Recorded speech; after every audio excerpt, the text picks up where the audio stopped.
kepada adik-adikku yang ada di luar negeri yang saat ini lagi bekerja, khususnya yang mendengar acara ini. Karena acara ini juga didengar oleh adik-adik kita semua yang ada di Hong Kong, yang ada di Korea, ada di Kuwait, ada di Saudi. Maka kami himbau, jika Anda seorang wanita, wahai adik-adikku, bercita-citalah untuk ngambil waktu yang terdekat untuk bisa segera pulang berkumpul dengan keluarga. Dan Anda harus bersyukur kalau ternyata bisa Anda berada di luar negeri sekalipun Anda masih berhubungan komunikasi dengan dakwah yang semacam ini. Seperti adik-adik kita yang ada di Hong Kong dan seterusnya. Bahkan kita dalam waktu dekat juga akan ke sana. Mereka juga rindu pengajian. Akan tapi ketahuilah, anak-anak di rumahmu lebih butuh kepada sentuhan tanganmu. Kehormatan dan kemuliaanmu pun harus kalian perhatikan. Jangan sampai mengejar dunia tapi terhinakan. Ini harus jadi bahan renungan setiap saat untuk adik-adikku yang ada di mana, di luar negeri sana, yang jauh dari orang tua. Kehormatanmu, kemuliaanmu, ketahuilah kebahagiaan yang sesungguhnya adalah di surga nanti. Dan insya Allah kalau kalian dengar ini semuanya, kalau kalian dengar karena Allah, Allah akan buka rezeki di negerimu, bersama keluargamu, bersama suamimu, bersama bapakmu, rezeki yang penuh keberkahan. Karena kalian pulang karena Allah Subhanahu wa taala. Jangan jauh dari orang tua. Jangan jauh dari suami, fitnah. Belum lagi, sadarkah kalian anak yang kalian tinggal? Ada sebuah informasi seorang ibu meninggalkan anaknya. Dan memang ibu ini baik. Sehingga anaknya di rumah hanya bersama dengan neneknya saja yang sudah sepuh. Yang kadang dibentak oleh cucunya pun tidak bisa berbuat apa-apa.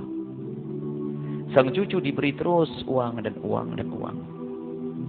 Semakin banyak kawan dan kawannya tahu kalau dia banyak uangnya. Mulai berkenalan dengan dunia yang tidak baik, mabuk dan seterusnya. Hingga terjadilah suatu ketika percekcokan hingga berani membunuh orang lain. Ibunya ada di mana? Ibunya ada di tempat yang jauh. Bahkan ada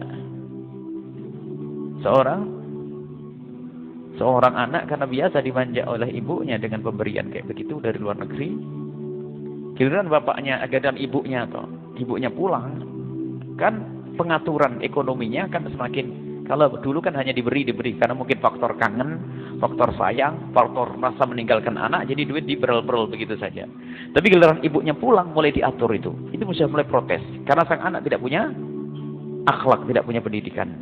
Sehingga akhirnya apa? Keluar Allah biso, sehingga ditemukan di sebuah kampung ibunya harus dijahit dengan 12 jahitan. Lihat, pendidikan itu penting wahai adik-adikku yang sekarang ada di luar negeri.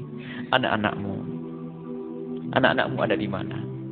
Dan bagi yang ada di negeri ini, wahai adik-adikku semuanya, jangan bercita-cita untuk pergi jauh. Adapun adik-adik kita yang ada di tempat yang jauh sana, kita doakan semoga Allah menjaga mereka, iman mereka, akhlak mereka, dan semoga Allah segera kembalikan mereka kepada saudara mereka, kepada orang tua mereka, kepada anak-anak mereka, sehingga mereka segera menemukan keindahan di dalam hidup ini. Dan semoga Allah memberikan kecukupan di negeri ini. Dan ketahuilah rezeki itu sudah ada jatahnya. Kalau jatahmu 1 juta ya 1 juta. Jatahmu 10 juta, 10 juta. Baik. Kalau tidak ada jatah, biarpun kau ambil di mana, tetap tidak ada jatahnya. Orang menganggap jatahnya semakin banyak di negeri orang. Oh enggak. Kalau jatahmu 1 juta, di negeri orang dapat 10 juta. Jatahnya 1 juta. Tak-taunya bisa berangkat ke luar negeri dapat jatah 10 juta. Naik. Oh enggak naik. Tetap jatahmu 1 juta. Kenapa? Dikirim ke anak pun enggak jadi apa-apa, dipakai untuk mabuk seterusnya. Tetap yang utuh adalah 1 juta. Maka lebihnya itu tentu jadi neraka nanti. Jatahnya jatah sudah. Maka ambillah jatah dengan kemuliaan. Bagi yang ada di negeri, di rumah, wahai adik-adikku semuanya, khusus adik putri, ketahuilah, jual es teh di pasar lebih mulia daripada harus jauh dari orang tua dan keluarga. Pergi ke sawah adalah mulia. Kenapa harus gengsi? Permasalahannya tadi itu, bangga-banggaan, pengen segera punya rumah, pengen segera punya mobil dan motor. Dia mengira bahwasanya kebahagiaan dengan motor.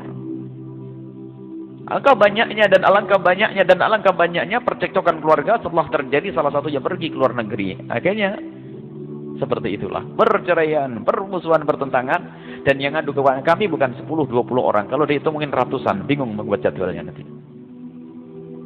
Jadi apakah tidak belajar dari yang demikian itu? Jadi ada. Karena apa? Mohon maaf, suami misalnya kerja jauh, istri di rumah, sementara istri ada prasangka-prasangka, atau sebaliknya istri di luar negeri jauh, suaminya dapat uang saja, dia punya syahwat, punya hawa nafsu dan seterusnya, lalu terjadi pelanggaran dan sebagainya, dengar informasi, berantem semuanya. Kebersamaan harus kita utamakan, keindahan dalam hidup ini. Ini adalah nasihat umum. Akan tapi siapapun di antara adik-adik kita yang sudah terlanjur pergi ke luar negeri, ke sana ini, ada di antara mereka yang dengar saat ini, dengar adik-adikku, dan mereka juga mendengar streaming langsung dengan di televisi, bercita-citalah, niat untuk kembali, segera untuk bisa melihat orang tua, dengan modal apa adanya saja. Mulialah, bergabung dengan tempat mulia. Allah akan buka rezeki di rumah, dekat dengan orang tua. Yang di rumah nggak usah pergi ya. Ini nasihat lebih penting lagi daripada yang tadi ini. Karena apa? Ini sudah umum ya. Pergi, nggak mikir. Sebab keindahan itu adalah bertemunya hati, bukan dapatnya duit. Kadang banyak duit, banyak berantem. Ada. Kita pengennya ada duit tetap indah. Belajarlah dari kenyataan kiri kanan kita. Permasalahan adalah orang tidak mau belajar. Tidak menggunakan akalnya, tidak digunakan untuk merenung. Lihat problem-problem tetap saja nyantai. Pengen cari duit. Allah.